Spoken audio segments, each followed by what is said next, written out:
Thank you very much. I appreciate you being here. Appreciate the opportunity to talk to you about something that I think is kind of interesting, and hopefully it'll be time well spent. As I begin the talk, let me just start with a quick story. So several years ago, my wife and I were at a public event, and in the middle of this event, my phone starts going haywire. Okay, and so I'm pulling it out of my pocket, I'm opening it up, I'm trying to figure all of this out. She leans over and she says, "What's wrong?" I said, "I don't know, but I think my phone is broken. It's making all kinds of weird noises, it's buzzing, and now it's got words on the screen." And so I tell that silly story just to illustrate a point, and that is we live in a day and a time in which technology is moving so rapidly that what was absolutely unheard of yesterday becomes fairly common today and is absolutely ubiquitous tomorrow. And so the topic that I'm going to address with you today has that same feel. The movement in this field, the movement in additive manufacturing, is just at such a rapid pace that what we can imagine and what we can keep up with, we're barely touching the hem of the garment. We're barely scratching the surface. So it's a very exciting field to be a part of, and it's exciting to watch it along the way. So with that, let's go ahead and get started.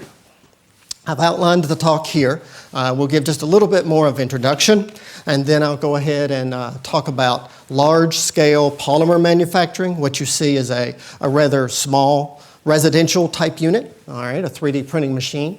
It gets a lot of attention when we take it out, and so we'll talk about large-scale additive manufacturing. We'll talk about bio-derived materials as a feedstock for large-scale additive manufacturing, and then we'll basically wrap up from there. So what is 3D printing? What's additive manufacturing? So you work from a computer-aided design part, a CAD part, and then you take that surface, take that three-dimensional part that you want to make, you slice it up virtually, and then you lay it down path by path. So you're just building one on top of each other. When you get your finished part, you take it out of the machine and you can do post-processing if you want. But basically it's working from a three-dimensional computerized file, if you will, a virtual part, to a real part, one layer at a time.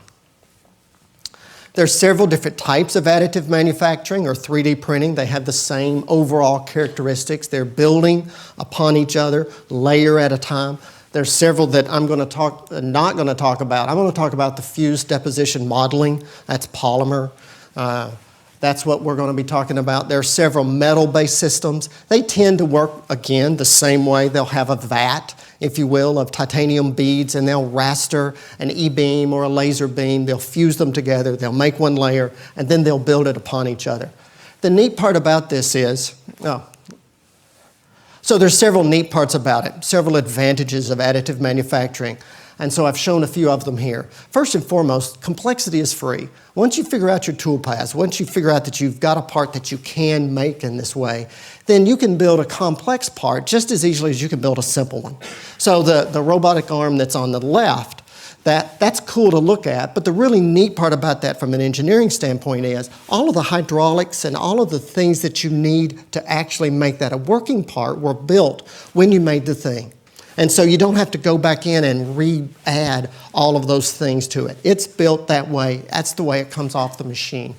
With that, you have the opportunity for near net shape manufacturing, so there's less waste. You're not taking a billet of aluminum or a billet of other metal and then just basically shaving off everything that you don't want, creating a bunch of chips on the floor that you then have to try to recycle or reuse. So you have near net shape, less waste along the way. Another thing that we're able to do is, in a lot of cases, take steps out of the manufacturing process. We can actually go directly to part or make parts that have less shape or less time-intensive operations, take some of these operations out of the way, and build functionality into the part itself. So that's new. We're able to actually rethink the way that we build some of these parts so that we can build them the way that we need them to function instead of building them the way we've always had to make them. A lot of innovation goes in this. There's a lot of customization. If you can change it electronically, if you can change it virtually, then you can build it. And with a lot of these, you have decreased energy use. In a lot of cases, it's very large. So the additive manufacturing part can be 1/10 that of the normally manufactured component. And so we have a lot of opportunity to decrease energy use along the way. So, several advantages. So how does it work? Let me elaborate just a little bit more. So you've got a extruder attached to a gantry. That's nothing more than a hot glue gun on steroids on an X and Y axis, okay? So we've all kind of dealt with that, particularly if we've had kids in middle school. We've dealt with those projects. Yeah, a couple of them identified yourself. So we've got that, and that's what this is. So we've got this hot glue gun on steroids. It's moving back and forth. In this case, the platform of the machine itself actually changes so that you can build one layer upon each other. You get the rates right, you get the deposition rate, the glue rate, all of that stuff is worked in, and you figure it all out.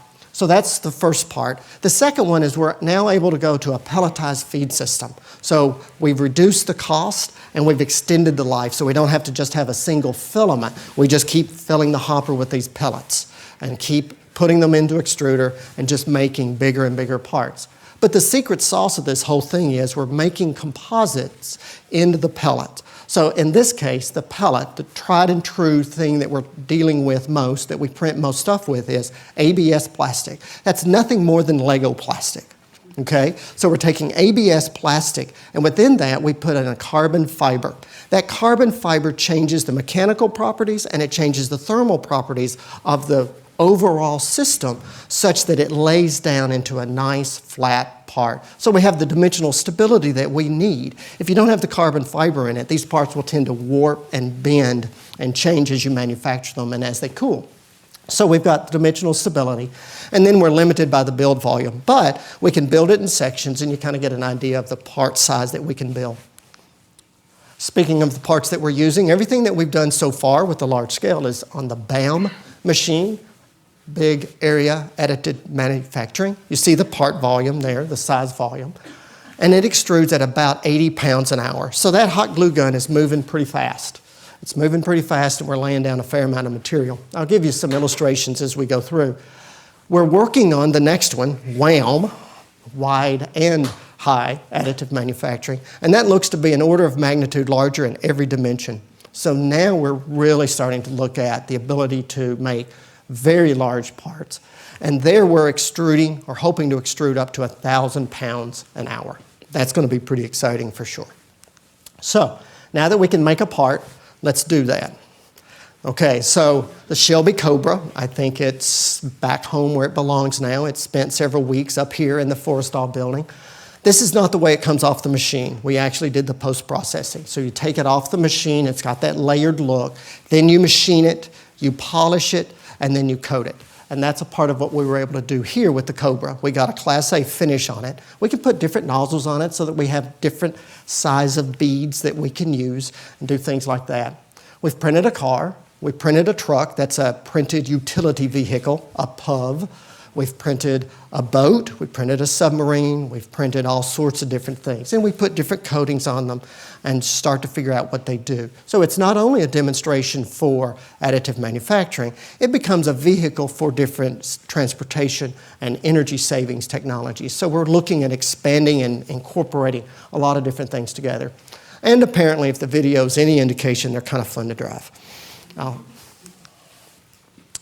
So more to the point, what are we going to use this for? In this case, we've used this to make the molds for windmills. There's a lot of complexity in that. It's not just a flat piece that's made. There's a lot of shaping and contouring. And so that's ideally suited for additive manufacturing. You make the mold and then you lay down the windmill, the blade itself. The blade was not made with additive manufacturing, but the molds were. And so the shape that it has to have is built into the mold.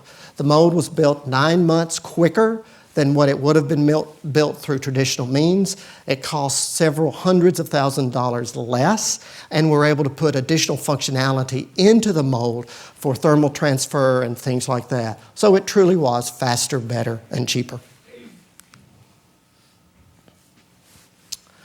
We wanted to turn our attention to bio-derived materials. If we can do this with plastic and Lego plastic, can we do it with wood? Can we do it with bio-derived materials? And so we looked at a composite structure of bamboo and PLA, polylactic acid. And here we're printing the parts to flotsam and jetsam.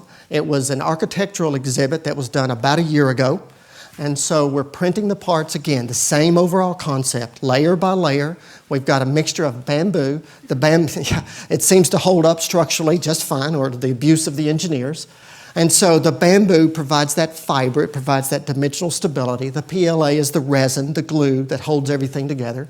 And we printed these various sections and put them together for the Design Miami show. In a 4-week period, we printed about 10,000 pounds of parts for this. So it was moving and it was pretty exciting and a lot of things were going on. They put it together for the Design Miami show. We were a little chagrined that you could see the texturing, and you can see some areas where it didn't lay down perfectly. The architects were like, no, we don't want it to look completely smooth. We want it to look like this. It's more approachable. For certain applications, that's what we're trying to do. That's a benefit, not a drawback.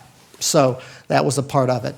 So moving from bamboo, what if we could use different types of feedstocks? What if we could use different types of materials to do the same basic thing? Bamboo is good, but it also has some drawbacks. It's an invasive species, and it's generally imported. And so we worked with our plant biologist at Oak Ridge, and we selected certain species of populus, more commonly called poplar. Okay, and we did the same thing. We went through some mechanical milling that you see there with the blue machine. We sieved it into different sizes. That's what we've got here, from coarse all the way to fine. We sieved it, we looked at it, and we selected this size right here. That gave us the aspect ratio that we're looking for. We compounded it, okay? And so it's about 15% poplar, 85% PLA, and we made a part out of it. I didn't forget and donate the part to you guys. We made a part out of it, and this was basically all the poplar that we had at the time. And so we've got more now. We're going back to a certain select species of it, so we can hopefully print larger pieces. There's a couple points that I want to make on this. This is mechanical processing, so it's inherently significantly less expensive than chemical type processing. This is commonly done. We went over to the University of Tennessee and did this in a series of days. The second part is, this is too fine to be used for additive manufacturing, but it could be a very good size for biofuel production. And so if we can integrate these processes, then we have the opportunity to generate 2 value-add streams, not 1 out of this overall processing. So we're pretty excited about that and looking forward to exploring that more this year. So what are the advantages? Well, they kind of drop out from what we've talked about. Lower cost and lower environmental footprint. And so if the energy intensity of an additive manufacturing part is 1/10 of a traditional manufacturing, then the energy intensity of something that's renewable is significantly reduced from that. So we have a very good opportunity to really reduce the environmental footprint. It's 100% renewable. It can be recyclable. We hope that we can chop it up and reuse it, add new materials, supplement it as needed. It's sustainable manufacturing practices. We can decrease the cost of biofuel production. But overall, the biggest advantage is we can bring in new ecosystems for manufacturing into rural, impoverished areas. And so if we can select various feedstocks across the country that grow well in these areas and offer advantages, then we have the opportunity to restore some of those industries that have gone away. So, wrapping up, what's next? Well, it's really hard to tell. But overall, this is an extremely rapid growing industry. It's growing at greater than a 30% growth rate, which means it's going to be about $100 billion, give or take, by the year 2025. Some people think that's even a little low. There's a natural application right now in the tool and die industry because that complexity that we can build in allows us to onshore this industry, and it allows us to save time, money by bringing them to the U.S. So that's a good thing. Reduce time, lower energy costs, so on and so forth, regional manufacturing, but ultimately I think time will tell. And I think no matter what kind of projections or speculation we might have, we would all be a little surprised in a few years at how commonplace it is and all the different ways that it can be used. So with that, just a few acknowledgments. First and foremost, I want to acknowledge the support from the department, AMO and BETO. The support is we're grateful for it. It's an exciting field. We have a team at work that has advanced the technology and helped with the slides, so I'd like to acknowledge them. And overall, we also have a whole team and cast of collaborators that we work with that I didn't get to name on the slide, but this is not an individual institution's effort. This is a huge collaborative effort. And so with that, I'll leave you and thank you very much.